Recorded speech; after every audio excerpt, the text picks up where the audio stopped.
Un niño cruza el desierto con su hermana en brazos, buscando a alguien que la entierre con dignidad. Las autoridades, en lugar de ayudarlo, intentan arrancarlo del único lugar donde finalmente se sintió seguro. Pero George, un ranquero solitario marcado por su propio dolor, decide desafiar el sistema con algo más fuerte que la ley, el corazón.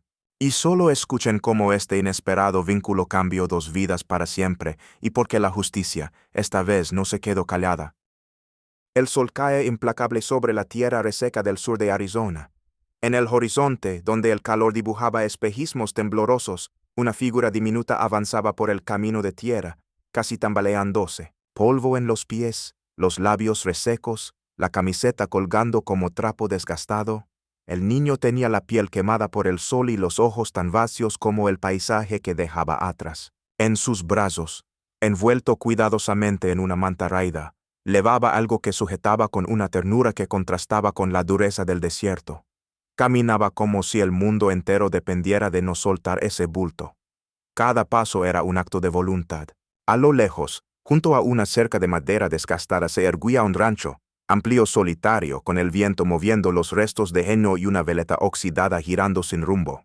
En el porche, sentado con un sombrero viejo y un termo de café frío, George Miller observaba la línea del horizonte, como lo hacía cada día.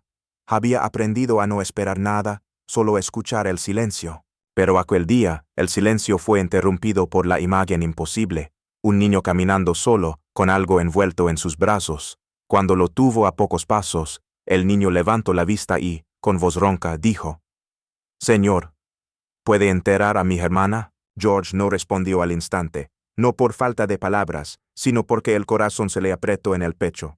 Se levantó lentamente, dejando el termo sobre el escalón y caminó hacia él. Vio el rostro del niño, reseco, con polvo pegado a las mejillas, y entonces lo entendió. Todo, sin necesidad de más explicaciones. «¿Cómo te llamas?», preguntó con suavidad. «Lucas», respondió el niño. George asintió y extendió los brazos. Lucas dudó apenas un segundo, luego le entregó la manta. George la sostuvo como si levara cristal. No hizo preguntas, no buscó entender más de lo necesario. Solo inclinó ligeramente la cabeza y, con pasos lentos, se dirigió a la parte trasera del rancho, donde la tierra era blanda y el viento soplaba con respeto. Después de excavar, cavó un hoyo profundo y trabajó en silencio. Lucas se quedó a su lado de pie sin llorar, como si ya no tuviera lágrimas. George buscó entre sus herramientas una pequeña cruz de madera que había guardado hacía años, talada por su propio hijo, fallecido en un accidente cuando era apenas un adolescente. La colocó con cuidado sobre la tierra. «Descansa aquí, pequeña», susurró. No hubo ceremonia, solo la brisa, el polvo y dos almas calladas unidas por el dolor. Ya en el interior del rancho, George le preparó un vaso de agua fresca a Lucas. El niño lo bebió lentamente con las manos temblorosas. Luego, comió pan seco y algo de arroz tibio. No pidió más, no se quejó. Solo se sentó en silencio mirando por la ventana. Esa noche, mientras las estrellas llenaban el cielo y los coyotes aullaban a lo lejos, George se sentó frente al fuego. Lucas dormía en el sofá, envuelto en una manta limpia. El rancho, que durante años había sido un lugar de rutina y recuerdos lejanos, ahora tenía un nuevo sonido. Respiración tranquila, vida. Y en ese primer silencio compartido, George comprendió que la historia no terminaba con una tumba en su jardín. No, apenas comenzaba. La mañana siguiente amaneció más fría de lo habitual, como si el viento trajera consigo un presagio. George se levantó antes del amanecer, como cada día, pero esta vez no se dirigió directamente al establo. Se quedó de pie unos minutos frente a la puerta del salón, observando al niño dormido en el sofá, abrazado a la manta como si fuera un escudo contra el mundo.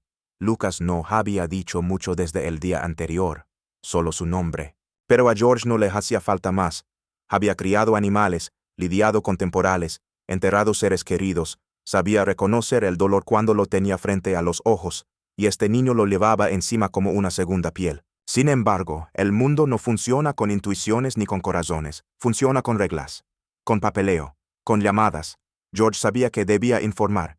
Si no lo hacía, estaría metiendo al niño en un problema aún mayor. Así que marcó el número de la oficina local de servicios sociales y contó lo básico. Un niño había llegado a su rancho solo, trayendo consigo a su hermana sin vida. No menciono detalles, solo lo necesario. La reacción no se hizo esperar. ¿Está usted al tanto del estatus legal del menor? El niño tiene documentos. Debe permanecer en un centro hasta que se determine su situación. Cada palabra era como un golpe seco sobre la madera vieja de su casa. George colgó el teléfono con la mandíbula tensa. Durante años había respetado las normas, incluso cuando éstas no le habían devuelto el favor. Pero esa mañana sintió algo diferente, una incomodidad que no venía del cuerpo sino del alma. Al mediodía, una camioneta blanca con el logo de la oficina del condado se estacionó frente al portón. 2 personas descendieron, una mujer con carpeta en mano y un agente de aspecto frío, que ni siquiera miró a George a los ojos. «Venimos por el menor», dijo ella sin rodeos. George los detuvo antes de que dieran un paso más. «Aquí nadie entra sin mi permiso. Y ese niño no va a ningún lado sin una orden clara y firmada». La mujer abrió la carpeta. Habló con palabras precisas, legales. Pero George no escuchaba el contenido. Escuchaba lo que no decían, que Lucas volvería a estar solo, que lo sacarían de un lugar seguro, que quizás lo llevarían a una sala sin rostros conocidos ni promesas. Él miró a la gente con la mirada dura de quien ya no pide permiso. Ese niño ha sufrido más que muchos adultos en toda su vida. Lo enterraron por dentro, pero aquí, por primera vez, comió caliente y durmió sin miedo. Si piensan llevárselo, tendrán que demostrar que pueden ofrecerle algo mejor.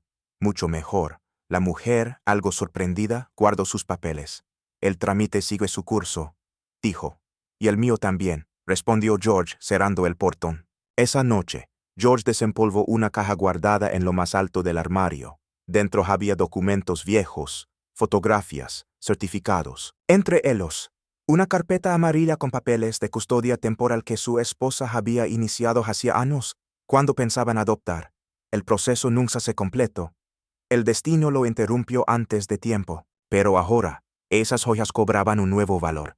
Durante días, George fue y vino del juzgado del condado, consultó con un abogado local y habló con una trabajadora social que aún creía en la humanidad. Mientras tanto, Lucas ayudaba con las tareas del rancho, alimentaba los caballos, regaba los arbustos y empezaba a sonreír de vez en cuando, sonrisas tímidas, fugaces, pero sinceras. Cada noche, George escribía una carta diferente, una dirigida al juez, otra al gobernador, otra a la opinión pública, no por escándalo, sino por justicia, porque entendió algo simple: hay reglas que protegen, y hay reglas que se arrastran como cadenas. Y cuando esas cadenas amenazan con encerrar a un niño que solo quiere descansar en paz y encontrar un lugar al que llamar hogar, alguien debe alzarse. No con gritos, con actos. George no era héroe, era ranquero, pero ese niño lo necesitaba. Y él había decidido no fallarle. Pasaron los días, el sol ya no parecía tan hiriente y el viento traía aromas distintos. Heno recién cortado, pan tibio en las mañanas, tierra húmeda tras el riego. En ese rincón apartado del mundo, la rutina comenzó a transformarse. Ya no era solo George arreglando tercas o hablando con sus caballos. Ahora era también la risa suave de Lucas al aprender a ensilar, su voz llamando a las galinas, su sombra corriendo entre los árboles como si hubiera sido niño toda la vida. No hablaba mucho del pasado, y George no lo forzaba. El silencio entre ellos no era incómodo, era un puente. Una tarde, mientras limpiaban el establo, Lucas se detuvo. «¿Puedo quedarme aquí? Para siempre». George dejó caer el rastrillo y lo miró. No necesitaba pensarlo. «Claro que sí, hijo».